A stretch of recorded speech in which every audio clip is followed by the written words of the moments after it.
আচ্ছা, এখন আমরা ফ্যান্সি ইয়ার্ন কভার করব। ফ্যান্সি ম্যাটটা কভার করব আর কি। তো ফ্যান্সি ম্যাটটাই বাকি, বাকি সবগুলাই শেষ, স্টিচ শেষ, রেগুলার ইরেগুলার ম্যাট সবই শেষ, জাস্ট ফ্যান্সি ম্যাটটা বাকি হলে, এটা শেষ হলে আমাদের পুরো প্লেনের যা যা মিডে পড়ানো হয়েছে সব শেষ। সো এখন আমরা ফ্যান্সি ম্যাটে কিভাবে করব সেটা দেখব। দেখেন, ফ্যান্সি ম্যাটটা স্টার্ট করতে হয় ওই আগে থেকে ম্যাটটা আগে ড্র করতে হয়, ম্যাটটা থেকে দেন ফ্যান্সিতে কনভার্ট করতে হয়, ঠিক আছে? ওই আমরা যেভাবে স্টিচে কনভার্ট করছিলাম না, ওভাবে আর কি করতে হয়, জাস্ট একটু ডিফারেন্ট, বাকি সবই সেম। আর এই জায়গাতে কন্ডিশন আছে, বাট কন্ডিশনটা অনেক ফ্লেক্সিবল। যে আগে তো আমরা ফ্যান্সি স্টিচে কনভার্ট করার জন্য আমাদের ফর্মুলা নাম্বারে 3 মানে উপরে নিচে সবই বেজোড় থাকা লাগতো, তাই না?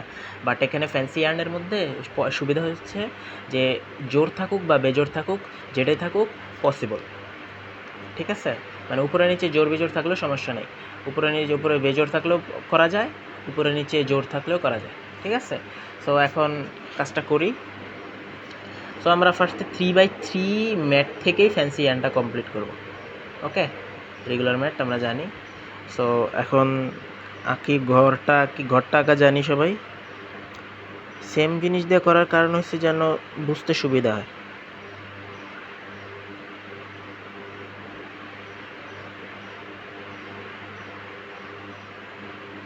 সো আমার এখানে হয়ে গেল ঘরটা আঁকা। এখন যেটা করতে হবে, এটাকে ম্যাটটাকে কনভার্ট করতে হবে, ম্যাটটাকে আঁকতে হবে। এই ম্যাট আঁকা শেষ হয়ে যাচ্ছে।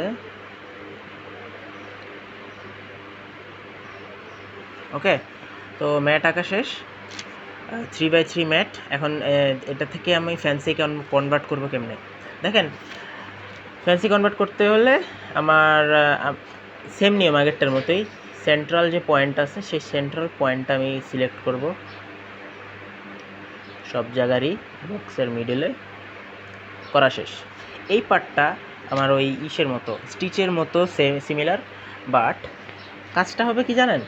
এই জায়গাতে আমরা স্টিচের মতো, এখানে অদল বদল হবে, বাট স্টিচের মতো অদল বদল হবে না। এখানে আমরা কি করব, আমরা সেন্ট্রাল পয়েন্টটা যে পাইছি এটারে কেন্দ্র করে আমরা উপরে ক্রস দিব, মানে উপরে যাব, সাইডে যাব, এইটার উপরে যাব, মানে এটারে কেন্দ্র করে উপরে নিচে ডানে বায়ে যাব, গেলাম।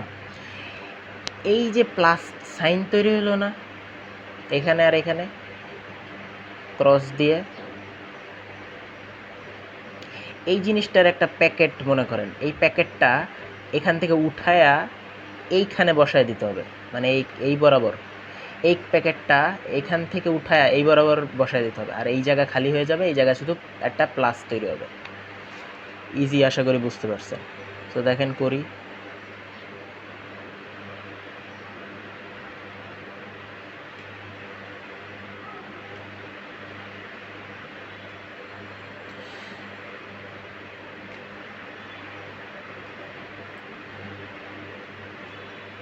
আচ্ছা, সো দেখেন আমি এখানে ড্র করে নিছি যেন বুঝাইতে সুবিধা হয়।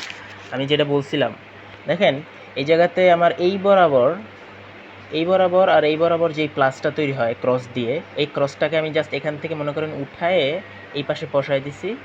বসায় দেওয়ার কারণে কী হয়েছে, আমার আগের জায়গাটা খালি হয়ে গেছে, এই যে এই জায়গাটা খালি হয়ে গেছে, দেখছেন? প্লাস জায়গাটা খালি হয়ে গেছে, আর এই প্লাসের এই জায়গাটা এখানে এসে ভরাট হয়ে গেছে। সেম জিনিস এখান থেকে করছি, এই প্লাস বরাবর যেটা আছে সেটা জাস্ট উপরে উঠায় এখানে বসাই দিছি। তো এই জায়গায় খালি হয়েছে আর এই জায়গায় ভরাট হয়েছে। এইটাই হচ্ছে আমার 3x3 fancy yarn, fancy mat, fancy. Okay, এখন এটা হচ্ছে রেগুলার নাম্বার দিয়ে, এখন সরি, এটা এখানে মনে করেন আমার বেজোড় সংখ্যা দিয়ে করা হয়েছে। জোরের ক্ষেত্রে কি করবেন সেটার জন্য সামনের ভিডিও।